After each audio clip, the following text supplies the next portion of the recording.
Os contos de fadas atuais são fofos e muito enfeitados pela Disney. Sabemos o final: um belo príncipe irá beijar a princesa e todos vivem felizes para sempre.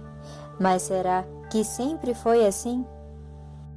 Essas histórias são de uma época onde as crianças eram muito mais expostas.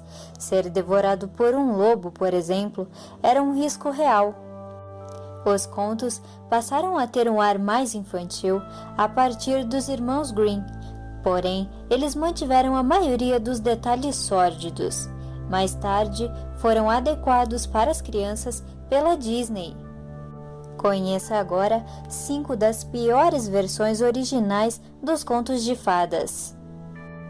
A Gata Borralheira, ou Cinderela. Na história que conhecemos, a nobre e bondosa Cinderela é obrigada a realizar os serviços domésticos dia e noite por sua madrasta má. Graças à fada madrinha, ela vai ao baile real, conhece o príncipe, mas precisa ir embora antes da meia-noite. Quando foge às pressas, derruba um sapatinho de cristal, que o príncipe usa para encontrá-la, e todos vivem felizes para sempre. O interessante é que a Cinderela é uma das histórias com mais versões mundo afora, incluindo uma Cinderela chinesa de 850 d.C., que tem um enorme peixe dourado como fada madrinha. Aliás, a versão mais antiga, praticamente idêntica à Cinderela moderna, foi escrita no século I a.C. Nas versões mais antigas da história, Cinderela não é tão boazinha assim. Na realidade, ela assassinava sua primeira madrasta para que seu pai pudesse se casar com a empregada, que depois viria a se tornar a madrasta má. Além disso, a história é mais violenta. Quando o príncipe chegava na casa de Cinderela para calçar o sapatinho nas moças, as irmãs malvadas mutilavam os próprios pés, cortando os dedos e os calcanhares para tentar enganá-lo. Diante da falsidade delas, passarinhos entravam pelas janelas e bicavam seus olhos, até elas ficarem cegas. Caixinhos Dourados. A história da menina intrometida, que entra na casa dos 3 ursos para comer o seu mingau, sentar em suas cadeiras e dormir em suas camas. Não é especialmente popular no Brasil. Ainda assim, Caixinhos Dourados é um clássico. Como a história termina mesmo? Ah, sim, a garota acorda e depara-se com 3 ursos, muito bravos, e pula a janela, fugindo para a floresta. Mas esse final não é o original. Este é um conto de fadas mais novo, e a sua versão original data de 1837. Nela existem 2 variações para o final. Em uma, os ursos destroçam e devoram Caixinhos Dourados. Na outra, Caixinhos Dourados, que na realidade seria uma velhinha, salta da janela e quebra o pescoço. Branca de Neve. Um dos mais populares contos de fadas de todos os tempos. Branca de Neve conta a história da linda princesa, com a pele mais branca que a neve, que sofre com a inveja de sua madrasta má. Obrigada a exilar-se na floresta, na casa de 7 pequenos anões, a princesa é enganada pela madrasta e come uma maçã envenenada. Os anões a colocam em um caixão de cristal e um belo príncipe, de passagem pela floresta, a vê e resolve beijá-la. O feitiço da bruxa má é quebrado e Branca de Neve vai casar-se com o príncipe e viver feliz para sempre. O primeiro fato interessante sobre esse conto é de que ele possivelmente foi inspirado em fatos reais. No século XVI, viveu uma princesa, conhecida por sua beleza.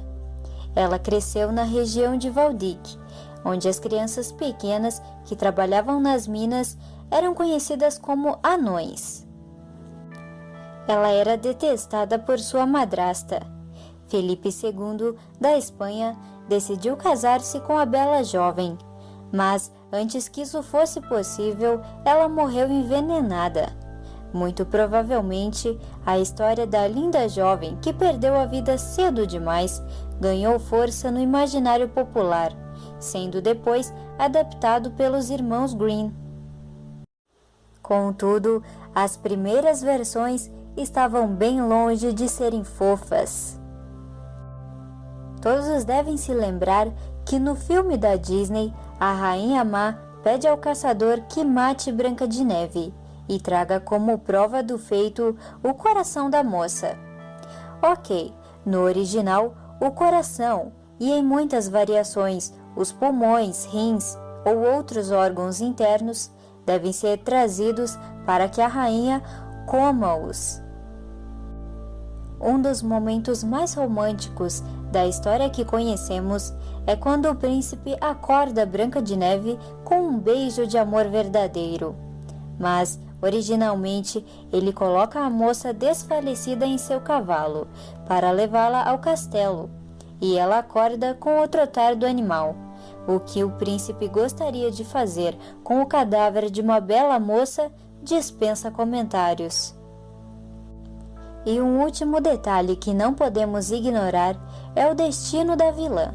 Na versão original, ela é submetida a um tratamento digno de um dos filmes de Jogos Mortais. Fazem ela dançar até a morte, calçando sapatos de ferro em brasa. Chapeuzinho Vermelho. O clássico conto da menininha que encontra com o lobo malvado no caminho para a casa de sua avó. O lobo engana a menina e chega antes na casa da vovozinha, devorando-a inteira, ou, em versões ainda mais politicamente corretas, trancando a velhinha no armário. Quando a Chapeuzinho Vermelho finalmente chega, ela encontra o lobo disfarçado de vovó. Rola o famoso diálogo: que olhos grandes você tem, e parece que tudo está perdido, até que chega um caçador e acaba com o lobo, salvando o dia. Esse foi um conto muito difundido nos tempos medievais e, consequentemente, tem uma infinidade de versões, a maioria delas muito mais cruéis do que a que conhecemos. Como você deve ter imaginado, o lenhador foi uma invenção posterior para abrandar a história, e como tal, em quase todas as versões, Chapeuzinho e Vovozinha se dão muito mal no final. Em uma versão já censurada, Chapeuzinho Vermelho, uma moça bem criada, pede instruções para o lobo mau para chegar à casa da vovó. Ele ensina o caminho errado, segue a moça e a devora. Moral da história: não fale com estranhos. Mas, em versões ainda mais antigas, o lobo mau chega antes na casa da vovó, a mata e prepara sua carne, para depois convidar a Chapeuzinho para um delicioso jantar. E claro, depois dessa nutritiva refeição, ele também devora a moça. Bela Adormecida. Essa história é a que provavelmente tem a versão original mais bizarra. Na história que conhecemos, a Bela Adormecida é vítima de uma maldição e, após furar o dedo em uma roca de fiar, adormece. Quando recebe o beijo de um amor verdadeiro do seu príncipe encantado, acorda e os dois vivem felizes para sempre. Na versão original, contudo, a moça não é vítima de uma maldição, mas de uma profecia. Aos 15 anos, ela prende um espinho venenoso sob a unha do dedo e adormece. Eis que surge um rei, que vê a jovem desfalecida e resolve aproveitar-se dela. Isso mesmo que você está imaginando, tanto que, 9 meses depois, e ainda adormecida, a princesa dá à luz a gêmeos. As crianças, buscando o leite materno, chupam em um dos seus dedos, retirando o espinho, e Bela Adormecida acorda. violada e mãe de 2 crianças que ela nem sequer sabe de onde surgiram. Como se não bastasse tudo isso, o rei manda buscar a moça e as crianças, apenas esquecendo de avisar que ele é casado. Resultado, a esposa do rei tenta matar Bela Adormecida e as crianças, mas é impedida e assassinada pelo próprio rei. Assim, a bela princesa fica livre para casar-se com o seu estuprador e todos vivem felizes para sempre.